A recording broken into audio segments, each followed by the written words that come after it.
Okay, give us a name. Can you give us a couple of names that you celebrities? I called Sidney Poitier once.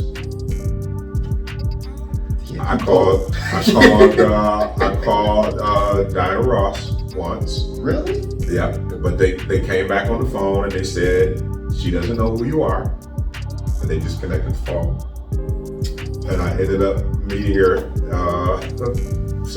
many years later. I never told her that story.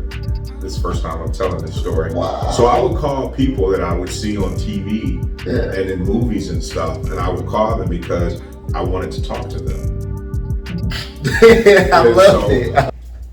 Welcome, ladies and gentlemen, to another great episode of Unapologetic, your number one podcast. It's your favorite host, Mel Johnson, in the building. Right now, we're in Kentwood, might I say. Beautiful library, man, K&D.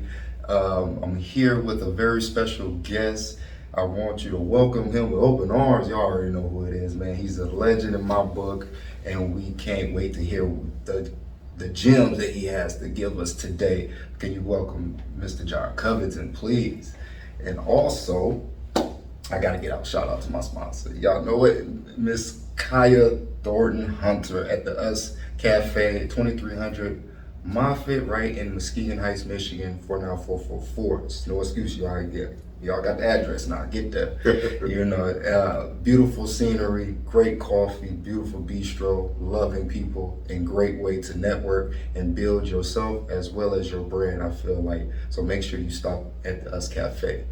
But Miss Uncle Jon, nice to see you once again. Hey, it's good to be here. Thanks for having me. Thank you for coming. Yeah. And I know you're busy man, as usual. You know, you always got something in the works. See, that silence tells it all. But I really do admire your work, especially if people do their research. Man, you have done so much.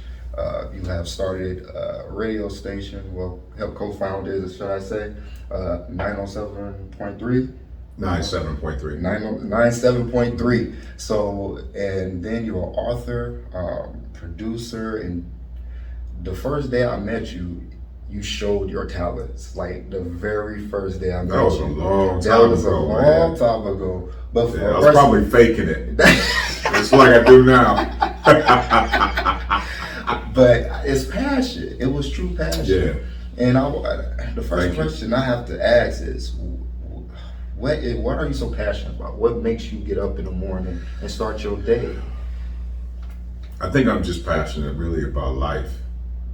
And particularly looking back over the last, what has it been, 18, 19 months that we've been in this thing called COVID, I've become even more passionate and more grateful about life.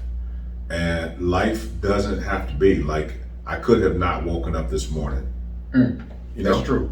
And so I'm just a grateful dude. I'm grateful for the highs, the lows, the in-betweens, the wins, the losses. I'm just a grateful dude. I always look at the glass half full versus the glass being half empty.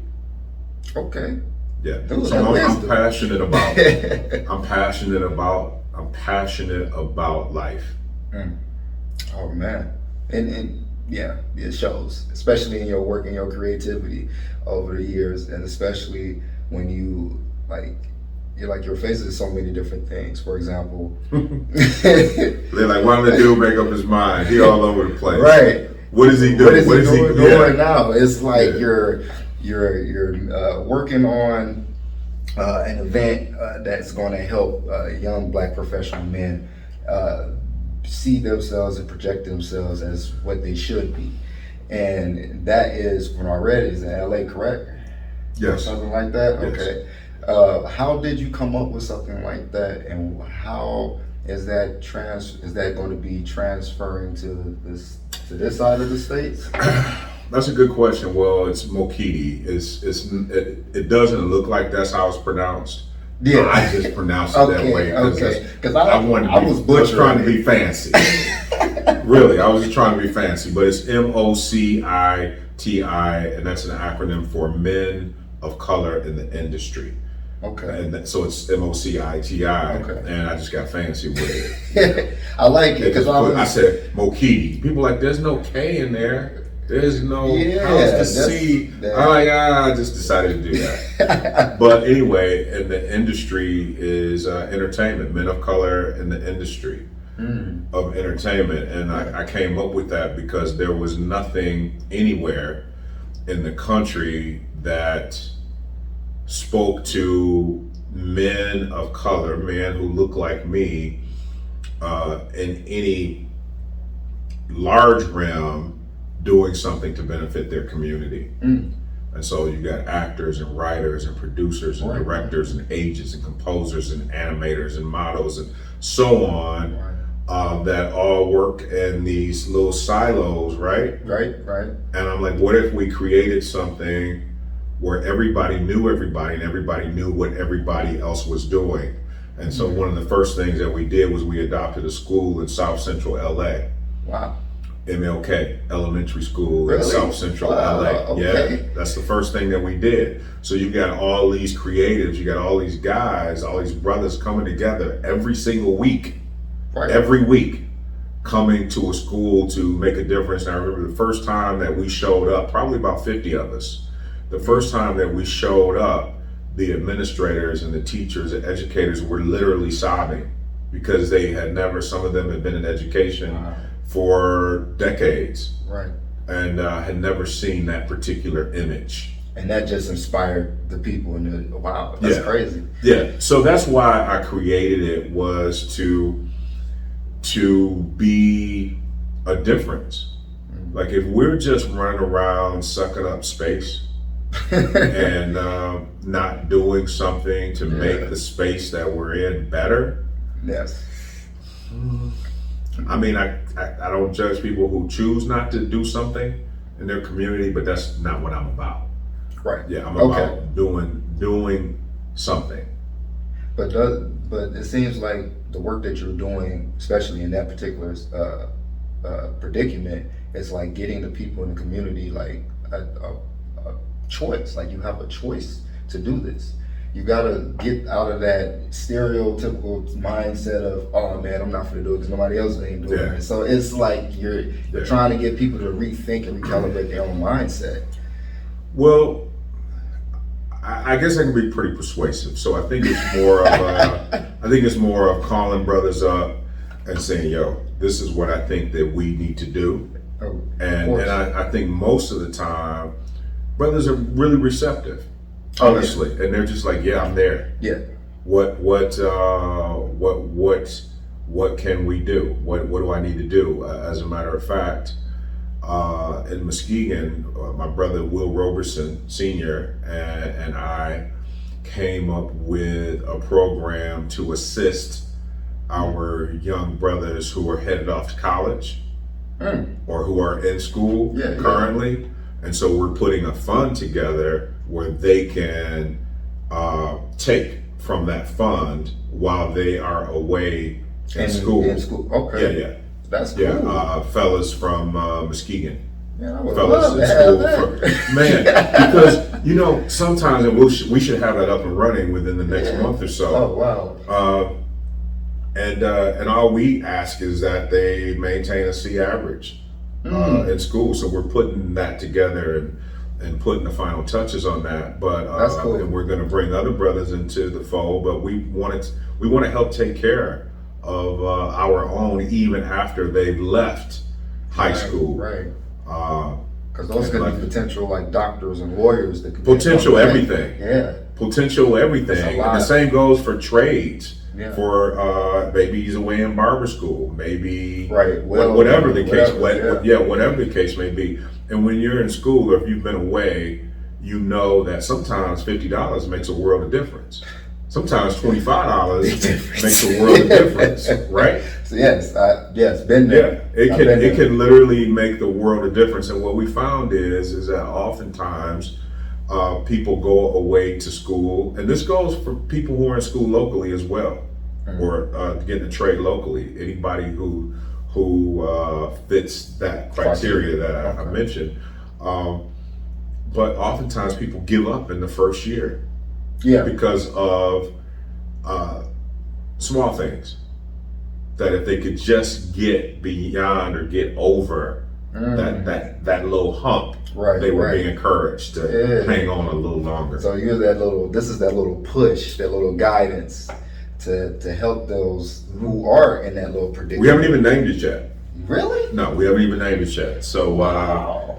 yeah, we've been kicking around some things, but we hope to have that. Man, hopefully. That's the first time I've talked about it publicly. What? Oh man, I feel so exclusive. I feel that. You I like are. that. I like You that. are. That's something that I had 100 shows before I came on.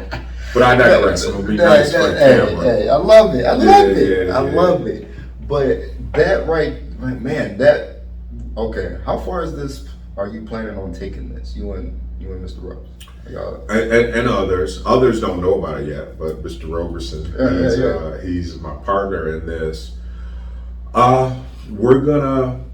We're working out the details now, and we hope to have it set and ready to go. We kind of had hoped to have it set before school started, before they went back to school.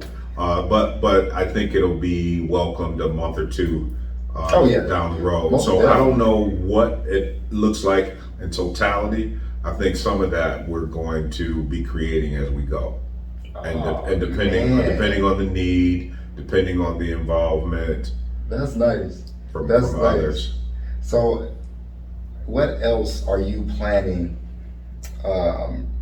to show to the young Black men and women of Muskegon, like the programs that you have in LA? What ideas and programs besides that one are you trying to implement in Muskegon? Well, we've got Men of Color Read, which is an extension of Men of Color in the Industry, which has started in LA. Right. Men of Color in the Industry. Okay. So we've got Men of Color Read, which has been active in Muskegon Heights for the last 6 years. Yep. Of course, we're waiting to see what happens as it relates to COVID and being able to go into the buildings. Yeah. But we also exist here in Kent County, and this library that we're sitting in right now is one of the Kent District libraries.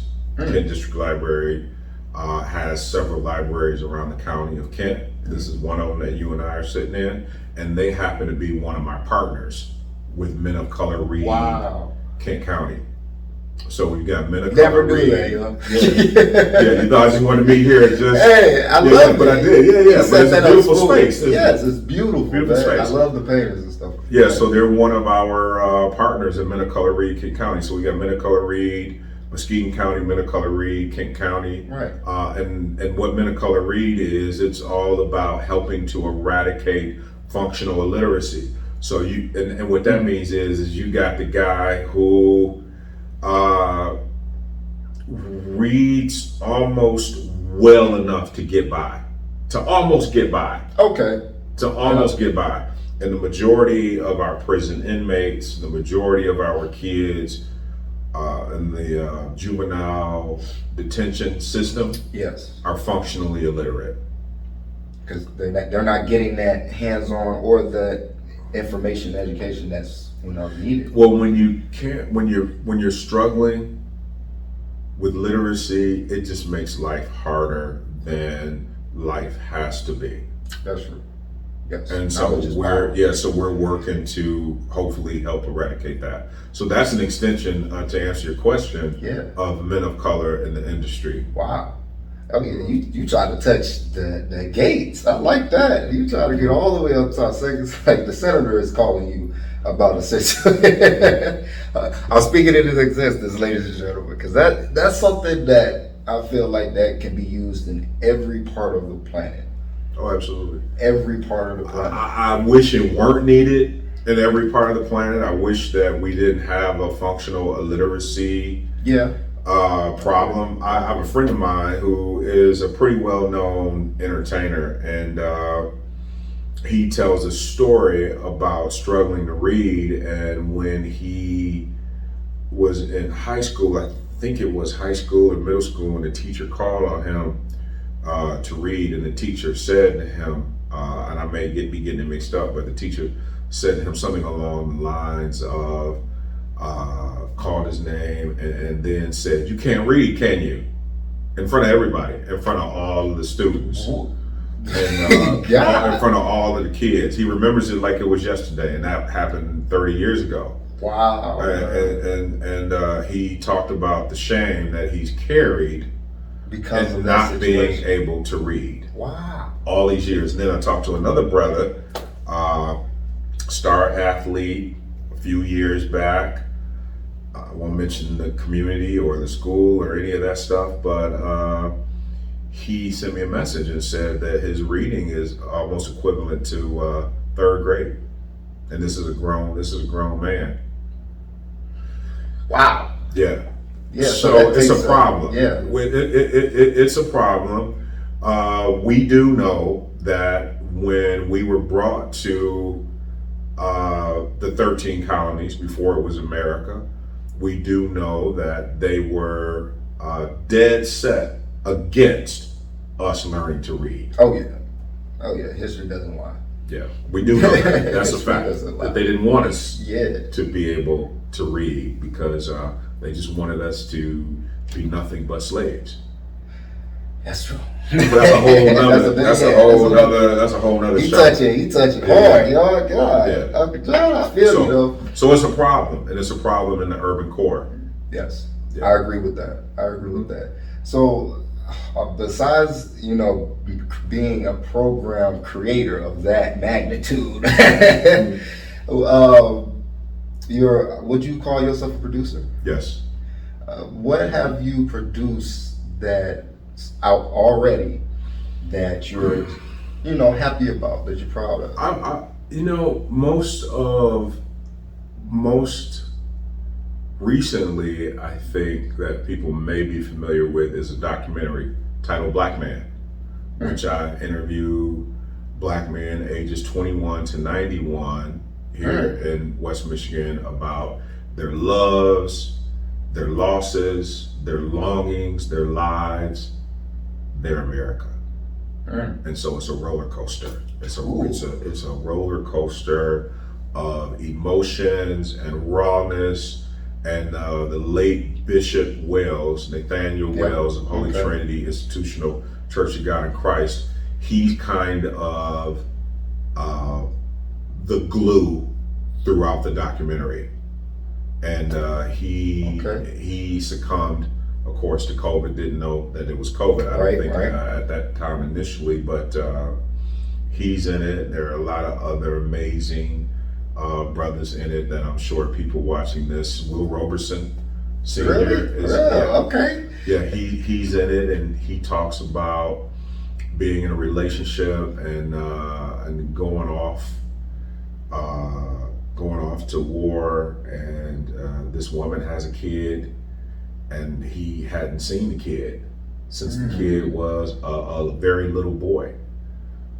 And he talks about losing touch with them and how it affected him and how he thought about it every day. And Reverend Charles Poole talks about growing up with Martin Luther King Jr. and talks about being at Aretha Franklin's father's house when she was a little girl and how she would entertain them on the piano. And then the movie with Jennifer, I call her Jennifer Hudson, comes out and about Aretha's life, and they show her playing the piano with her dad's adult friends, and I'm just going back in my head. I'm like, we covered that. In a documentary, Black Man. But that's the most recent. Thing. That's crazy. That I've done. But I've been working for a long time. So I've done a lot of stuff that I'm really proud of. But it's been a journey. And when I grew up in Muskegon, I tell the story how I used to go to the Hackley Library on Saturdays, and I used to study the phone books, and I would call people.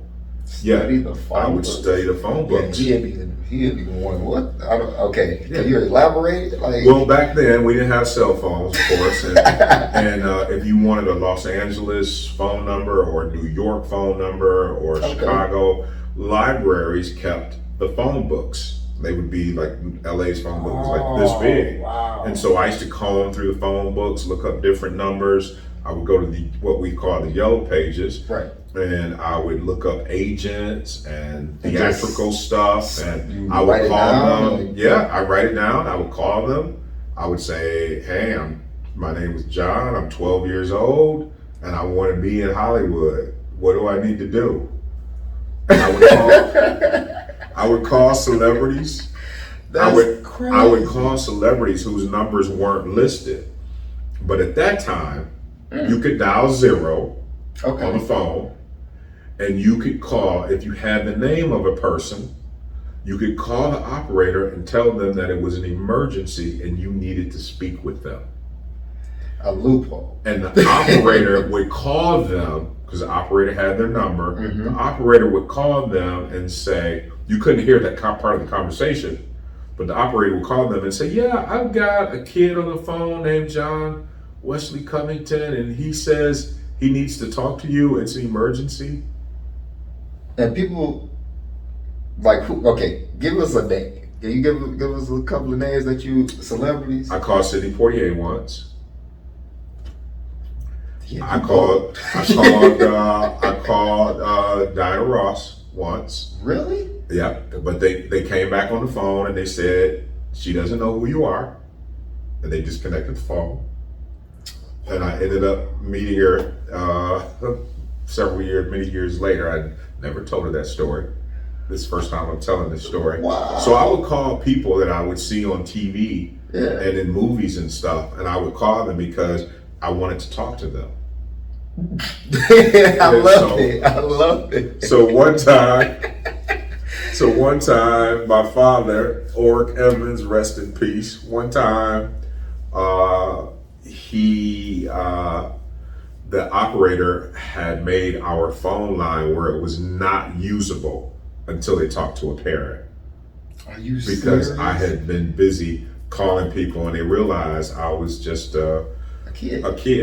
Oh, Who wow. didn't know any of these people. Yeah, so I got it. I remember getting it that day, boy. I got it. I got it. Because that's something serious back then. Phone was not working, and they had to talk to the Wow. So I did all these things that I felt would help me pursue what it was that I wanted to pursue one day. And I totally thought out of the box then, and I still think out of the box. You was in a whole different shape. Man, I was determined. You still are, man. But Yeah. it's